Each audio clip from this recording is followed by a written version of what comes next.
one of the smaller ones. This hasn't bloomed yet, but gorgeous leaves. And we'll work our way up.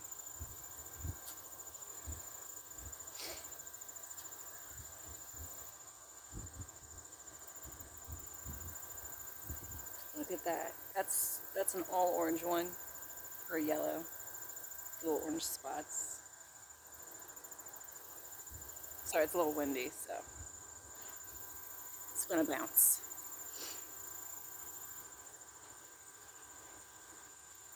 We even got some actual red ones. My favorites are the splits.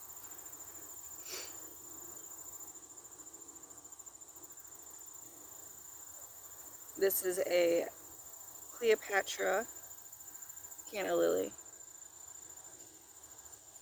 And I think they're absolutely gorgeous.